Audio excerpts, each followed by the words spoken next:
السلام عليكم ورحمة الله وبركاته. ازيكم حبايبي؟ عاملين ايه؟ اللهم صل وسلم وبارك على سيدنا محمد وعلى آله وصحبه وسلم. كل سنة وانتم طيبين، رمضان على الأبواب، كل سنة وانتم طيبين وحبايبكم بخير يا رب.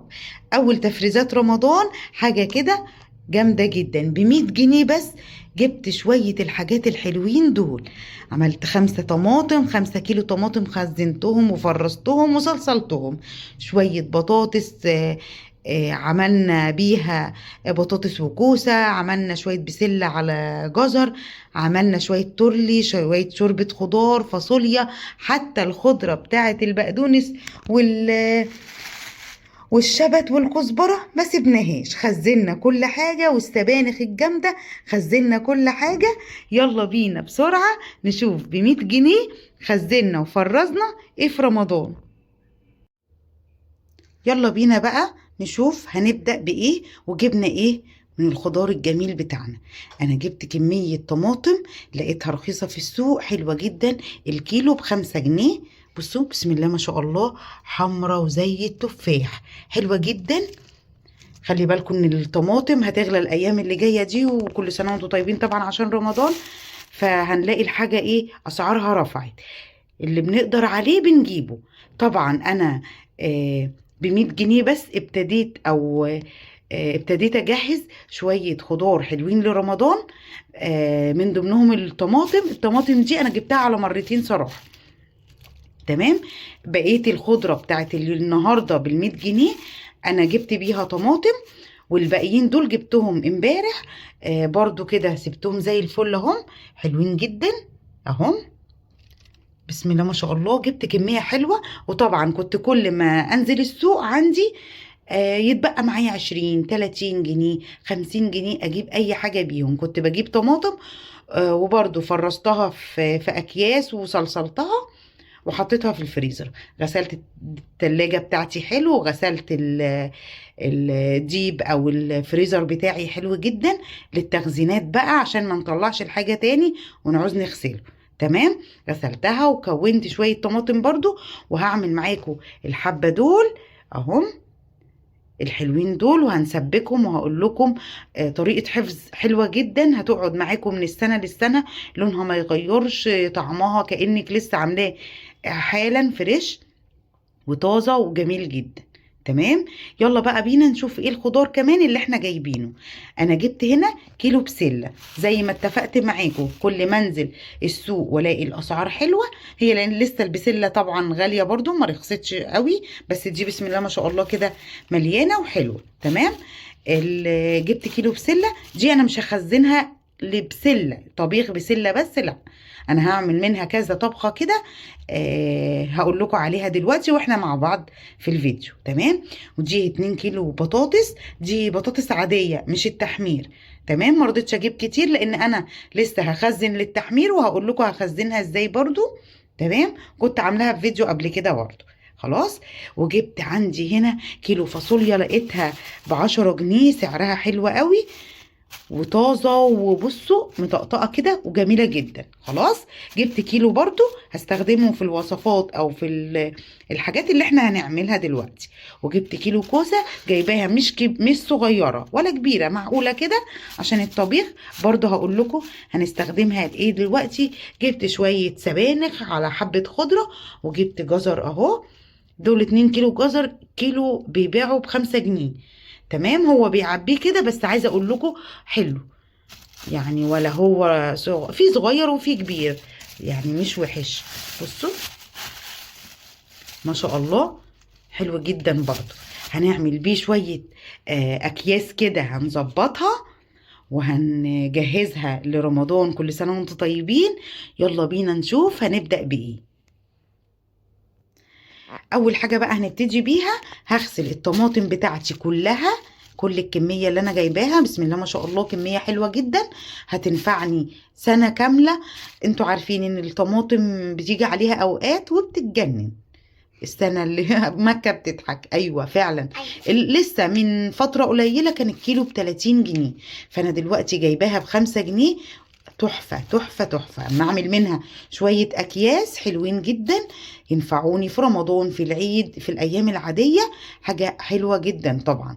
تمام. هغسل الطماطم بتاعتي حلوة جدا واعقمها كده، ولو فيها اي حاجة كده واشيل العنقود الاخضر دوت، ولو فيها اي حاجة بشيلها، حطها في الحلل بتاعتي وهقول لكم هنعمل ايه.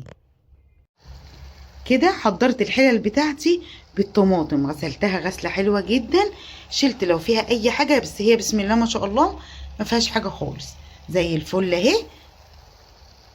عملوا لي ما شاء الله 3 حلل كده حلوين. تمام.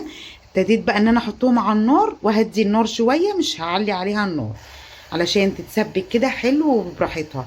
عندنا الطماطم دي بلدي، مش هنحط لها ميه. ليه؟ لان هي بتبقى طريه، مش محتاجه ميه خالص. تمام. هخليها تغلي كده او تتسبك بقى وتطلع الميه بتاعتها براحتها.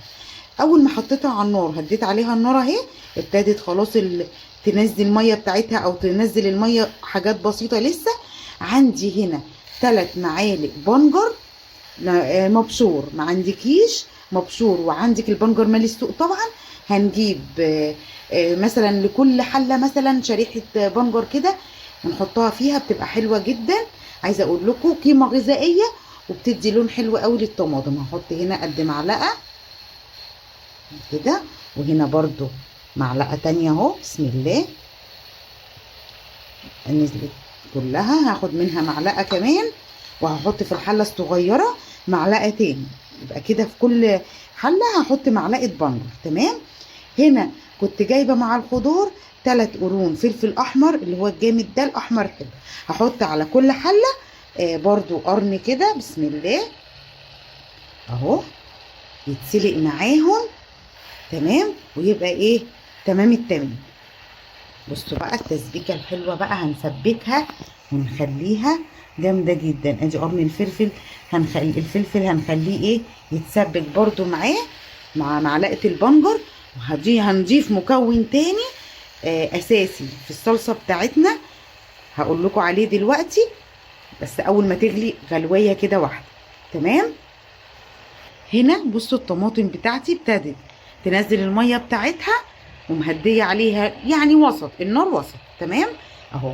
والبنجر وقرن الفلفل في كل الحله، في كل حله معلقه بنجر، قرن فلفل احمر حامي كده حلو، هو او بارد، اهم حاجه يكون احمر. تمام. في المرحله دي بقى هبتدي، عندي 3 معالق سكر، دي ماده حافظه علشان تحفظ لي الطماطم، وكمان تمنع الحموضه بتاعه الصلصه او بتاعه الطماطم. هحط لكل حله كده قد معلقه، معلقه اكل عاديه. تمام. بسم الله اهو.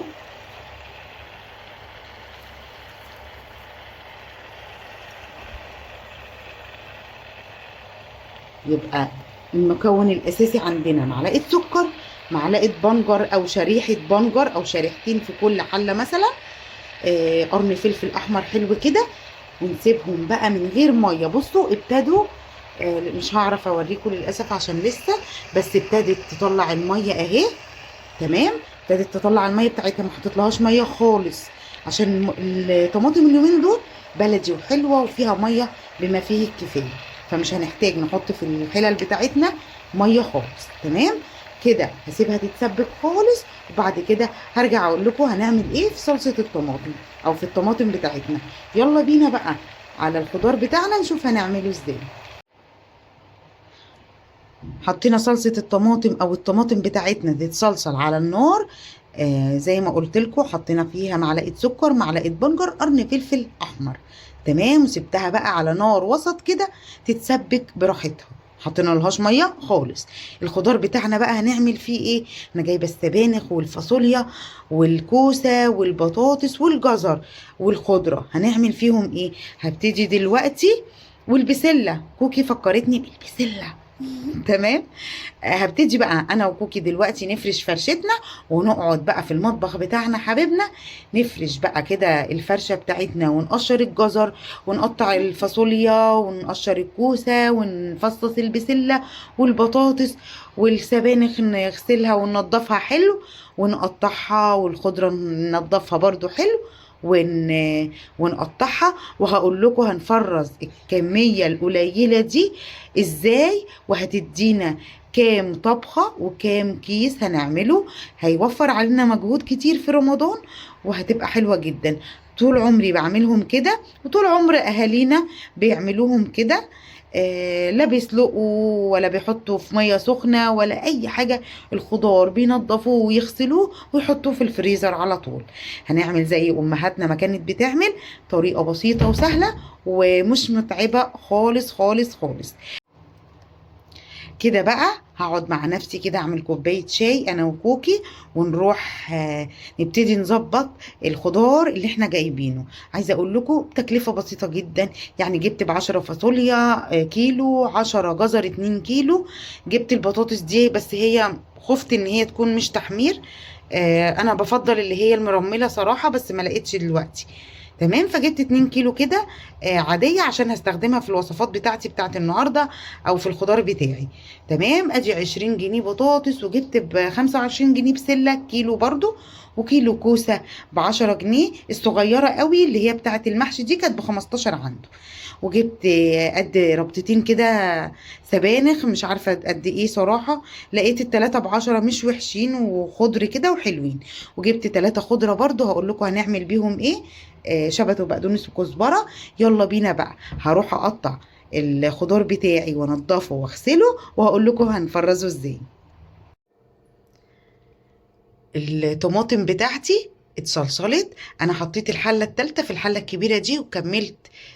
خليتها تتسبك حلو كده وتستوي تمام التمام. بصوا ما شاء الله، البنجر مش باين فيها، اداها لون حلو، والسكر معانا جامد جدا، وقرن الفلفل حاجه خطيره بجد، مواد حافظه هتحفظ لك القوطه وهتخليها تمام التمام. يلا بينا بقى هضربها. انا خليتها تهدى شويه. تمام، هضربها بالهاند بلندر او بالخلاط اللي عندك او المتاح عندك هتعملي بيه. تمام، هضربها واحطها في الكياس.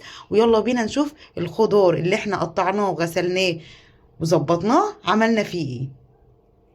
قطعت وخلصت ونضفت الخضار بتاعي.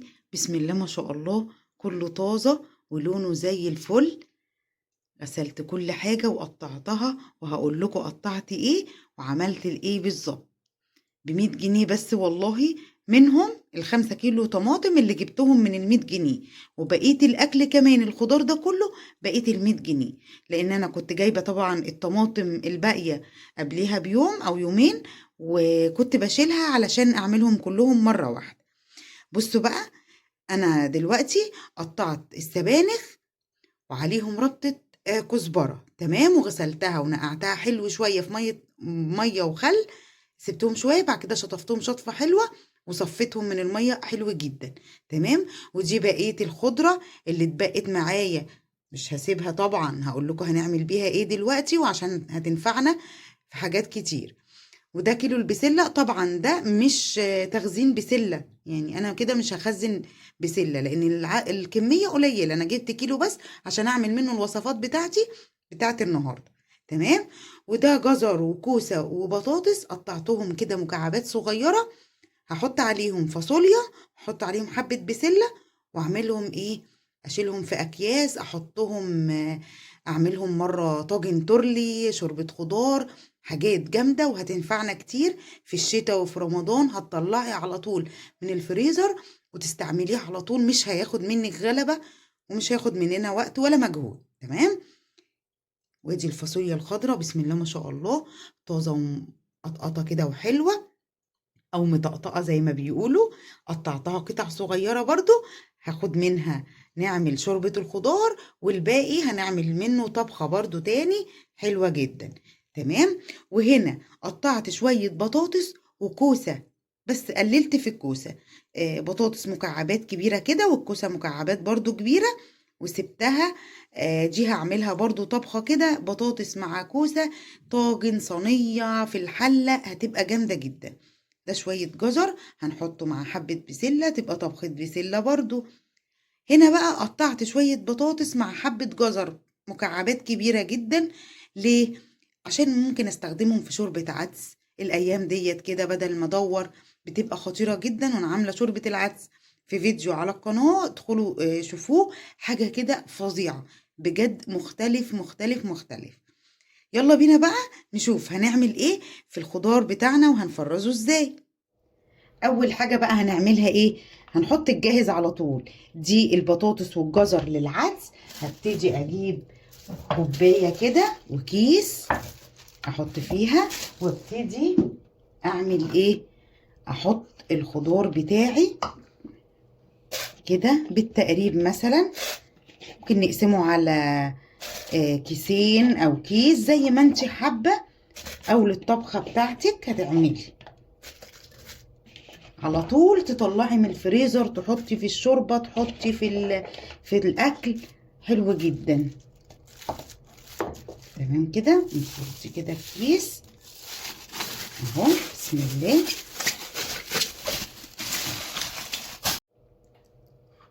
جبت الفاصوليا بتاعتي، هبتدي فيها برضو، هاخد قد مثلا بقى طبخه، احنا مش من هواة ايه او مش من محبين الفاصوليا قوي، تمام؟ فاحنا بنعمل على قد طبخه كده ولا حاجه، والباقي هحطه في مع التورلي. بسم الله، حطينا كيس الفاصوليا اهو. بقيه الفاصوليا بقى هنعمل فيها ايه؟ هنجيب البطاطس مع الجزر مع الكوسه اللي احنا عاملينهم مقطعينهم مكعبات صغيره، هنحط عليهم الفاصوليا، او ممكن علشان برضو ما نعملش نفسنا هنحط حبه من هنا كده، بسم الله، كيس، وبعد كده نحط عليهم حبه فاصوليا او العكس، او نقلب كله مع بعضه اهو كده.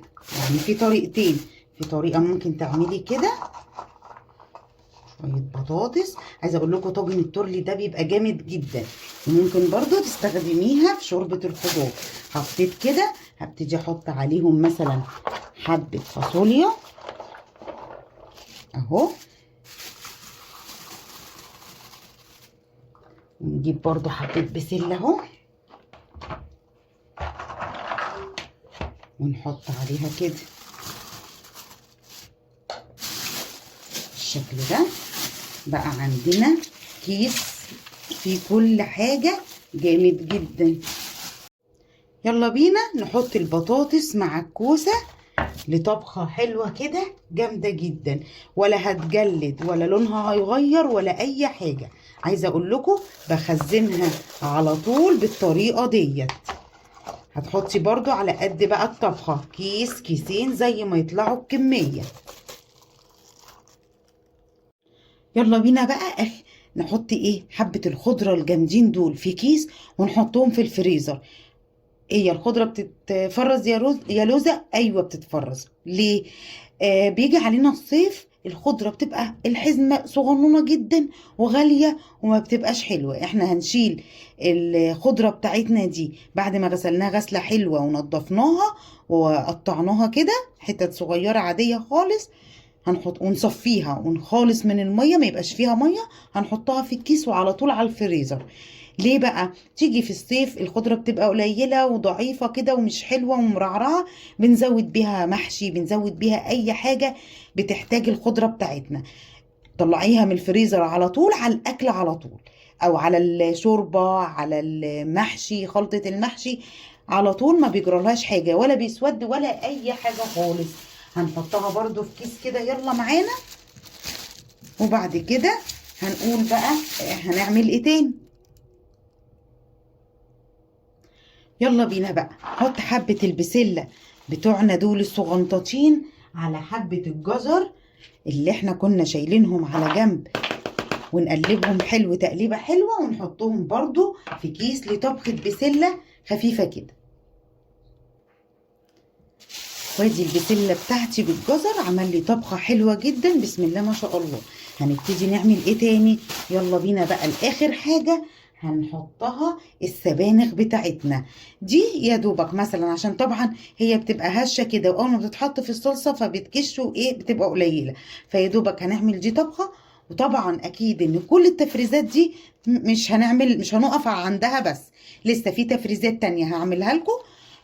وبرضو كل ما بنزل السوق بلاقي الحاجة رخيصة او الحاجة في متناول ايدي كده اتبقى قرشين حلوين كده، بروح جايبه بيهم تفريزات او خضار وافرزه بنفس الطريقه. انا بس بديكوا فكره ان انتوا تعملوا ايه، او تفرزوا ازاي، او تستخدموا ايه مع ايه يطلع طبخه حلوه، وبعد كده الباقي عليكم. وخلصت التفريزات بتاعتي. بصوا عملنا شوية بطاطس على كوسة، طبختين جامدين جدا، حبة سبانخ حلوين، شوية بسلة بالجزر جامدين جدا، شوية تورلي بقى عملوا معانا اكتر من 3 اكياس، عملوا 4 اكياس اهم، في يعني او 4 طبخات او 4. ممكن تعملي شوربة خضار او تورلي اللي تحبيه اعمليه. ودي كمان كيس فاصوليا جامدين جدا، والجزر والبطاطس للعدس بتاعنا، وادي الطماطم عملناها بسم الله ما شاء الله. كده تفريزاتنا جامدة جدا. بسرعة بسرعة نحطها في الفريزر، ويلا بينا بقى نستعد للفيديو الجديد ان شاء الله. باقي تفريزات رمضان. كل سنة وانتم طيبين. ما تنسونيش في اللايك والاشتراك وتفعيل الجرس، وربنا يديمها عنا نعمة. والسلام عليكم ورحمة الله وبركاته.